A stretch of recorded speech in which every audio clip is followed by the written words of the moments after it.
a picture for me. Yeah. Thank you. Okay. Let's see, is there anything added, or do I just move on to the... Okay, why does... Oh, sorry. It's actually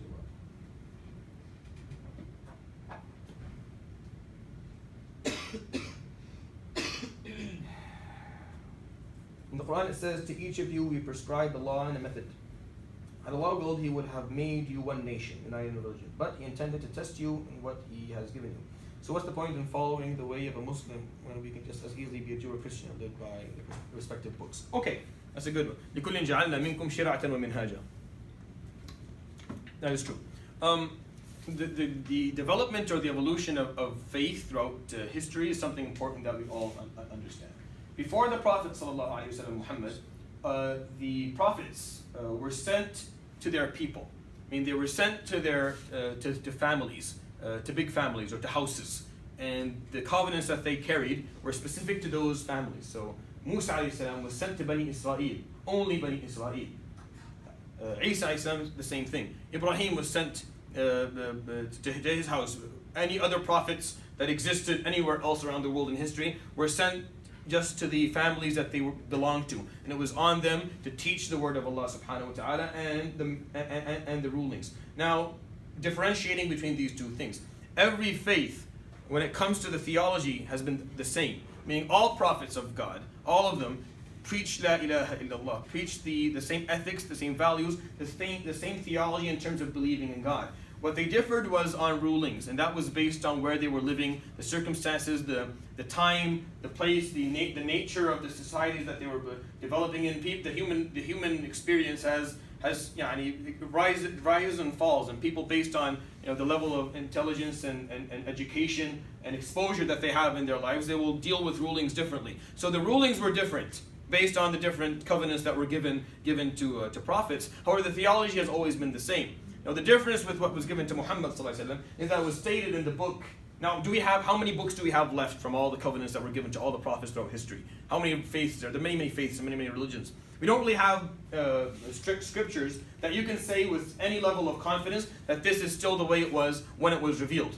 Almost none of the scriptures that exist you can say with confidence that it's still the same. Meaning it's very clear, even to someone who's following that faith, that this scripture is close to what it was, but it's not, because we have so many other versions. And within our own faith, we have so many other denominations that believe in a version of the book that is a bit different than mine. Sometimes very different. Sometimes the differences are quite critical and crucial, and makes quite the gap between one faith and the other.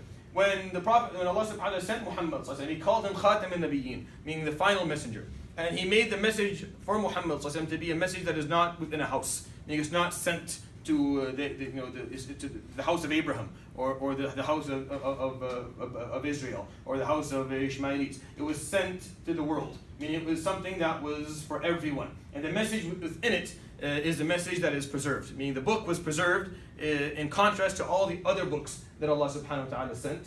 And because the book was preserved, then the theology and the belief system was preserved as well. That's why when it comes to fiqh, when you study jurisprudence in Islam, it continuously changes. Okay. There's a lot of different madhahib, and every once in a while there'll be a new fatwa, right? Based on, so how does a new fatwa come about the same issues that are similar? Well, because the rulings that you're dealing with, the rulings are flexible. The rules in the Quran are not, but the rules give a methodology of thought that will allow you to continuously produce rulings that work for where you're living and the purposes of the societies that are functioning in different places and different times. So when you say, why can't I follow? If you're going to follow Judaism, Christianity, you have to be a Hebrew. You have to be a Hebrew. If you go study the Torah or the New Testament, the Old Testament, the Talmud, it's very, very clear. This was sent for the Hebrews, for the sons of, for the house of Abraham, for the house of Isaac. It doesn't talk to you. Understanding the problem here? Now, I know that Christianity turned into a missionary movement, contradicting the New Testament completely. They contradict their book. The book was not sent for everyone. That's something that is clear within their own teachings, that it's not sent as a universal law and a universal belief. However, when you read the Quran, it's a very different narrative. The Quran produces a very, very different narrative. The Quran right from the beginning talks about al-alameen, and talks about an-nas jami'an, about all human beings, and that's a different thing. It wasn't based on on genealogy. It was not based on house. It was sent to Muhammad who came from a certain house, but it wasn't based on being a part of a family or a part of a certain background. However, when you study any of the different faiths, you'll find that they were house-based. They were sent to certain people. So that's one thing. The other thing is that it comes back to the theology. It comes back to the belief in God. And that is very, very crucial. That's very critical, and it's the most important part of understanding the faith. Is what is their belief system in terms of God? The ethics and values are similar in all faiths, and even without a faith, the ethics are similar. Honesty, trustworthiness, all these things are pretty similar. But when it comes to the actual belief in God and defining who the deity is and what your purpose here is in terms of serving Him, that is something that you'll find huge differences between being a Muslim and between being non-Muslim. The ayah that I was asked about, لِكُلٍّ جَعَلْنَا مِنْكُمْ شِرْعَةً وَمِنْهَاجًا, we gave each of you a path and a creed and a way of life, was talking about the people at the time, meaning Musa alayhi with his people were given a different book than Isa alayhi with his people, were given a different book than Muhammad and the people who come later. Not talking about the same time, that you all have different faiths, follow your faiths independently and do your thing. No, it's talking about the fact that in different times there were different shir'ah, meaning it's normal for you to open a holy book that's not Quranic and find rulings that don't necessarily line up with the rulings that you had. That's fine. Because everyone had shir'atan wa minhaja. They all had different rulings and you had a different way of doing things. That's fine. But the theology is the same. Meaning Islam as a deen, which is a belief system, has been the same since Adam alayhi salam to Muhammad. Nothing has ever changed anywhere around the world.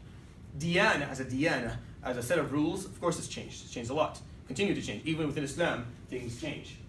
Rulings will change. Why? Because the rulings are flexible. They're not this belief system. They're not the theology. They're not the fundamentals. They are means to a purpose. We are trying. I'll give you an example. If you're trying to maintain a community, keep its ethical compass, pointing forward, and you keep everyone practicing certain ethics in a certain way. How do we do that? You find different ways to do that, and whatever serves that is going to be what we command people to do. Whatever doesn't serve that, we will forbid people to do and forbid ourselves to do. Why? Because we have a purpose that we see. The purposes, the concepts, the ways are the same. However, how we do it, the rulings will differ. So when Allah subhanahu wa ta'ala talks about there's different groups and different denominations, this is talking about when He sent subhanahu wa ta'ala the different prophets. But all the prophets came with La ilaha illallah. And when you read the Quran, that becomes a bit more clear as a narrative. Yes? So I asked that, but are you where does it say that? Because isn't that something that you can say that it's a verse that transcends time? Like, doesn't it apply to today as well? Like, why did you say that it was only relevant back then? Because I think on Sure. the same verse it continues to say that to Allah is your return, and then He will inform you concerning that although we choose to differ. So Sure. isn't that sort of saying that like even up to the end of time you'll always defer, and then like on the day of judgment? We will differ, but that's not encouraging us to differ. There's a difference between a prophecy and a command. So actually continue reading the ayah after it, and the one after it as well. If you continue the verses down, it'll change a bit. وَأَنِحْكُمْ بَيْنَهُمْ بِمَا أَنزَلَ اللَّهُ وَلَا تَتَّبِعْ أَهْوَاءَهُمْ وَاحْذَرْهُمْ أَنْ يَفْتِنُوكَ. Meaning, continue to give the rulings the way Allah subhanahu wa ta'ala told you. Don't follow them. Don't allow them to derail you and go astray from what He gave you. And if they continue to force you, then know that they are just following their whims and desires and refuse to see the truth in front of them, and that they will be held accountable for that. What else do they want than the rulings of Allah subhanahu wa ta'ala that exist here? And who is better of a ruler than Allah subhanahu wa ta'ala for them if they have certainty in Him? So the concept wasn't that let everyone do what they want. It's more of, as Muslims, don't be weak and say, well, that's what the Jews do or the Christians, we should do the same. No, you were given a ruling that is different. Hold on to the rulings and the deen that you were given, rather than following what they did. So it's going in the opposite direction here. It's more of a convincing or explaining to Muslims to hold on to the book that they were given and the rulings that they were given, because it's No, like that's fine. Like it's Sure. to hold on to yourself. But someone who's born into Christianity or Judaism and Sure. they follow according to it's hard to. Sure. Like, would they be accountable on the day of judgment? So here's to answer that question. If the theology is the same, then they'll be fine. So meaning Tawheed, the concept of the unity of God, if it's there, then they're going to be okay. even though they should convert or they should continue. Why? Because the covenant of Isa and Musa was specific to houses, and the covenant of Muhammad was universal. And even the Quran tells us that all the prophets told of a prophet will come at the end of the time, who when he brings his faith, then everyone leaves and you follow this that is much more widespread. But let's say that they do not. As long as the theology of La ilaha illallah is still there, then inshallah we hope for them to find the mercy and to enter Jannah. But again, it's just they're different types of faiths. The Abrahamic faiths and the faiths that happened before. If you read the ayat in the Quran, it's all ila qawmihi, to his people. We sent these people to their people, meaning here's your group, talk to them. You're not being asked to go talk to the village beside you, just the people there. However, Muhammad was a very different thing. Here's the message, everyone. The target, everyone. Everyone has to hear about this equally. Everyone. And that's why that's why the development of the deen was different. However, if you look at Judaism, it stayed in a very small group. Till today, it's only a couple of, 10, 20 million. Why? Because it was a covenant of a house. And the same thing was for Christianity, had they not actually gone, and it's not too hard to actually find it in the Bible, in the New Testament, where it very clearly talks about being a book for the Hebrews and a message for the Hebrews. Because the Jews refused it, then the missionaries and politics entered the concept of Christianity and kind of spread it everywhere. But they're different types of faiths. Meaning faiths that are household or housebound, different than something that is universal. As long as the theology is the same, they should be fine. But the concept is that Islam is we don't, being Muslim, all we believe in is that we're the natural continuation, or we're believing in the natural continuation of all faiths. Starting from Adam, all the prophets brought something, and now this is the final message. We should all join this. It's not because we're Muslim, it's that we're following that final. That's why you follow Islam. You follow Islam because you don't denounce any prophet, you don't denounce any faith at all. You don't say that this is wrong. No. Is Judaism a proper faith? Of course it is. At one point, it was the only thing you could believe in if you were part of the house of Isaac. So we believe in all the prophets, all their prophecies, all their books. We just believe that it was more focused on groups back then, and now it's something that's much more universal, and we're part of something that transcends races and ethnicities and boundaries. Just go ahead. I was just wondering, so you said that Judaism was only sent to Yeah. So I didn't understand, but is Christianity the same as well? Yes. So Isa ila qawmihi, Musa ila qawmihi, they're all to their people. Lut ila qawmihi, Hud ila qawmihi, all of them ila qawmihi, to their people. And then Muhammad sallallahu alaihi wasallam, rahmah lil alameen. That is something for all, which is it's a whole different narrative, which changes everything. If you study a bit more about Judaism and Christianity, you'll find that the narrative is very, very different. It talks of Hebrews and Gentiles, and it talks about two separate groups in the world. Like, you are a part of this house, hold on to your covenant, hold on to your house. They're not. The rest of the world is not your thing. Focus on you, because of the difference, the climate, the political and geographical and financial climate that was very different back then. When Islam was revealed, no, it didn't look like that. And so إِنَّا خَلَقْنَاكُم مِّن ذَكَرٍ وَأُنثَىٰ. You're made from a male and female, and everyone شُعُوبًا وَقَبَائِلٍ لِتَعَارَفُوا. We're all إِنَّ أَكْرَمَكُمْ عِندَ اللَّهِ أَتْقَاكُمْ. The best of you are the most pious, and that's the end of it. And everyone, you have to give this message and convey it to everyone possible, and everyone should accept it. Everyone has a say in it equal, and everyone is equal within it, and that changes things, guy. It's just very, very different. Yes. I just didn't understand what the missionary has to do. So, until a certain time in Europe, Christianity was a very small minority of a religion, meaning even the number of Jews were higher. Today, there's very few Jewish individuals, and there's way more Christians.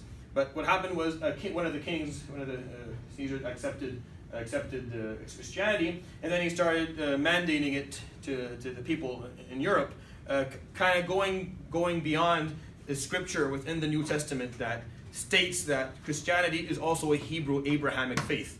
It's a Semitic faith. It's not a universal one. So they went against those teachings and preached it anyway.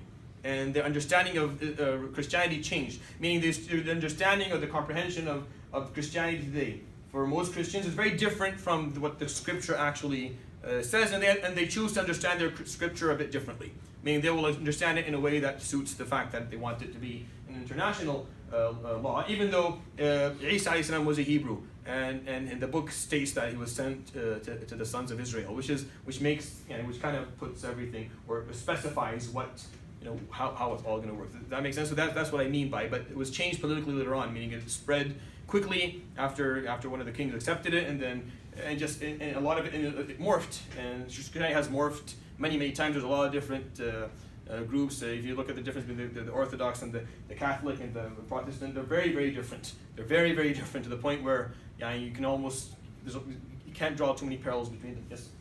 Are there any groups other than Muslims that believe in Tawheed? There are Christians that do. There are Christians. You can look at what they call the Unitarians. Unitarians believe that La ilaha illallah, that Isa was a prophet. There are a few of them, but they're there. And there are groups that believe in Tawheed. Certain Jewish groups believe in Tawheed as well. Certain Jewish groups believe in the unity of God and the understanding of God. That He is the omniscient, the all-powerful. That He is not flesh and blood, and He's not a part of the world that is observed, and He's not a creation. He's not similar to His creations. There are parts of the Jewish faith that understand that as well, and there are certain faiths in other continents that you can look at. You'll find small groups, small pockets here and there, but Muslims are by far the largest. Yes. What about agnostics who believe there's a God? So agnostics they don't believe there's a God. Agnostics. What agnosticism means is that I don't know. Could there be a God? Yeah, there may be. Could there not be a God? Yeah, there may not be a God either. I don't know. So it's the easiest way to get out of everything. They just don't know, and they think that when they believe that is it turned into a faith or it turned into an ideology by just saying I don't know. And since I don't know, I don't have to do anything because I don't have any certainty on anything. So there's no point of me acting because I don't know. And that's the difference between atheism and agnosticism. They're a bit different. Atheism is when you say no, there is no God. My conviction is that it's impossible, it's wrong, it's a myth, it's fake news, it's made up, it's not what it is. But agnosticism is just saying, I don't know. Could be, may not be. Usually people like that are just, culturally, they'll do whatever their parents do, and then they live their own life. They do their own thing, like they do their own thing. Now, does that work as a Muslim? Not at all. Not at all. It doesn't. That is equivalent to kufr. Like, it doesn't make a difference. Agnosticism, atheism, it's all kufr in the eyes of being a Muslim or not being a Muslim. But that's a big difference. So they don't actually believe in God. There are different scientific ideologies that do believe in God. Like what? So if you're referring to what Einstein, the quotes of Einstein or Darwin or Descartes or any of these known philosophers who talked about God. Many of them believe in God, but they don't believe in the biblical God. I mean, they have a problem with the narrative of God that the Bible and the Old Testament puts forward, which is a God who is very angry, who takes, who fights with his servants, who was created of more than they don't like the version of God that they found in the Bible because most of them are either Christian or Jewish.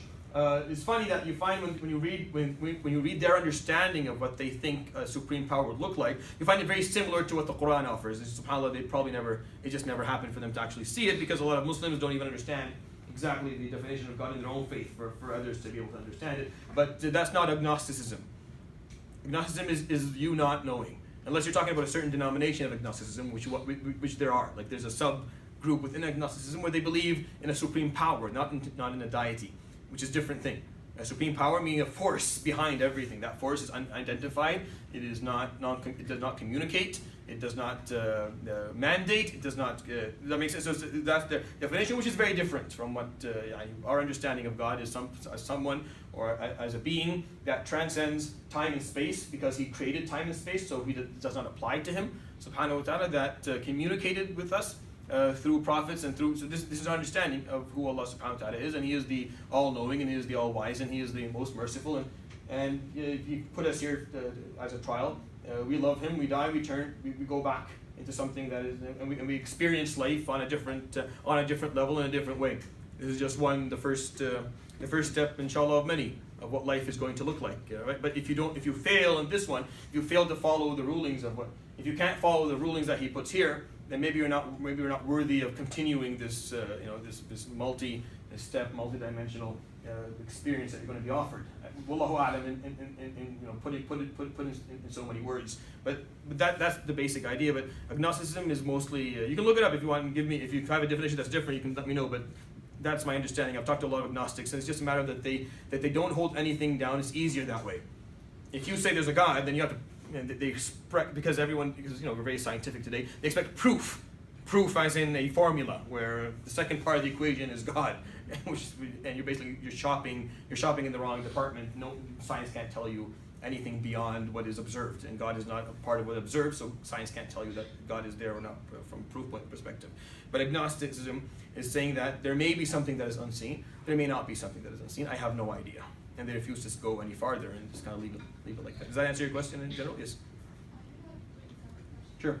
I know this one person who's a Christian, and she was telling me that she goes to talk to her priest, and that her priest apparently is conveying messages from God to her.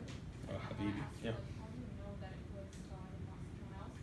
She Sure. said because he told her about things that she only knew when she was speaking to herself.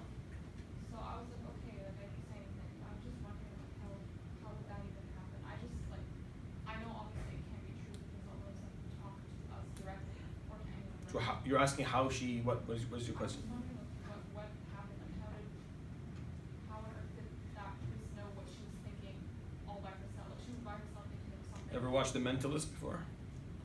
Watch The Mentalist and you'll know how they find out. There's a lot of people who are good. Yeah, but there are a lot of ways for you to look. If you have enough experience with socializing with people, you can tell sometimes if you can read people's faces well. Like I'm not awesome, but I'll know if someone's engaged or not. I know if they like the answer or not.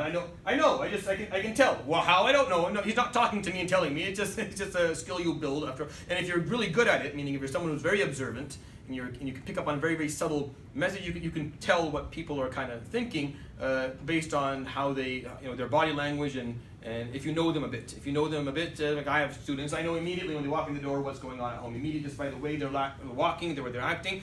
It's not psychic, it's just a matter of a bit of experience in doing something. So a lot of people like that, and there's a lot of con men in the world.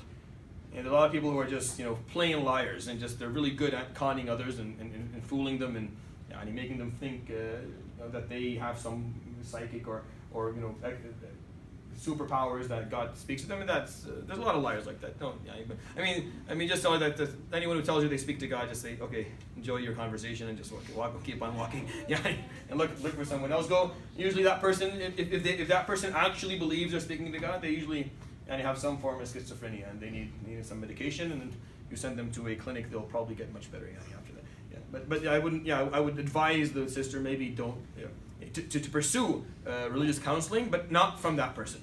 Not from someone who tells her I speak to God and is telling her that what she's talking about. To pursue it elsewhere, like within her own faith, so that she's not going to become Muslim today. But let her, if she needs religious counseling, let her find it within her faith, but not with someone who's making those claims. Probably if she tells another priest that this guy's saying that, there'll be some investigation into that claim. Wallahu a'lam. Okay. Any other questions? Okay, there's one more question to that. Why weren't there female prophets? I got this last year a couple of times. I'll make this as simple as possible. For one simple reason, no one would have believed had there been female prophets back then. In the times of prophecies, if a female said that she was a prophet, then she would have gotten nowhere. It has nothing to do with the woman not being capable, not being intelligent enough, not being strong enough. It's just the reality of societies and communities. It would have never been accepted. Period. It has nothing to do with the choice that it's not men who came from houses of extreme power of prophecy still didn't get it. Meaning they would be prophets and it would be clear that that this person had, and they still wouldn't make it. And they would have miracles and it still wouldn't happen. For it to be a woman, to the human race back then, it would have never been acceptable. Maryam alayhi salam, she couldn't even be the mother of a prophet in a way that didn't make sense to people, and she was mistreated for the rest of her life, and so on and so forth, and a lot of stories that exist. The fact that Allah subhanahu wa ta'ala didn't choose a female prophet is not a testament that she doesn't have the ability to be one. It was the reality of whether this was going to work or not. Because all genealogies, all houses, all prophecies, all covenants of royal covenants or religious covenants have always been in men. For that to happen at a certain point it would have never been. There are actually examples of that after the Prophet ﷺ died. There are ladies who claim prophecies. within the Islamic history. You can look it up if you want and read a bit about it. But there's around 3 or 4 women who claimed to be prophets, and they got a small following, but then they were killed. Like they were killed by other people. So yeah, but does that mean that no women had wahi? Because there's a difference here. Prophecy, and then there's communication by Jibreel. Were there women who were communicated with by Jibreel? So Maryam, example, alayhi salam, she was communicated to with by Jibreel. And if that's the criteria for being a prophet, then Maryam's a prophet, but she wasn't a prophet because that's not the criteria for it. There's more to it than just being communicated to with Jibreel alayhi salam. The only reason, and this is it's a pragmatic one regarding the reality of the times that they were in. It would have never sold and never worked. It would have been just basically getting this woman killed. She would say she's a prophet, she would be killed, that'll be the end of it, and then it would never happen. So it was just more of actually getting 60% of prophet men were killed, and they couldn't make it. So Wallahu a'lam, that's the reason. That's the only reason I can think of. I don't know if there is another reason or not, but that's what Allah subhanahu wa ta'ala shows, and that's what the number of prophets that. Wait, so you're saying the reason is that people wouldn't believe that, but then why would they believe? Like why was Mary? Why did everyone believe that Mary was the mother of Jesus and her story? So there you go. Did they believe? But it's in the Quran, like. Yeah, we believe, but did the people at the time, the Hebrews, the Jews who knew who she was, who knew the level of piety that she carried, who cared for her, Zachary, and knew what she was a part of which family and who she was, and even with the miraculous behavior of Jesus, meaning Jesus spoke when he was a few days old and told them that, and they still didn't, and the Jews still didn't believe her. Like the example of Mary alayhi salam is a very good one, because she was sent with the covenant to the people of Israel, to the sons of Isaac, and still with all the miraculous things that happened to Jesus alayhi salam, the Jews still do not believe in her or him alayhi salatu wasalam. So you can see that the effect. And today, of course, we believe, and the Quran is filled with the pious women who had wahi. Some of them were given, meaning Jibreel had communicated with them, like Musa alayhi salam, and so there's a lot of examples like that exist in the Quran. However, prophecy itself was not given to women. I believe that's the reason. I could be wrong. I don't know. Allah subhanahu wa ta'ala did not specify as in why, but that's what we have. Like this is the reality of the matter. Why? I think because of the nature of societies back then. You can only appreciate what I'm saying if you spend some time understanding how the world functioned maybe 300, 400 years ago, or maybe 2,000 or 3,000 years ago, and how the families worked and how societies were, and how everything was very different, very, very different. Like, it's really hard.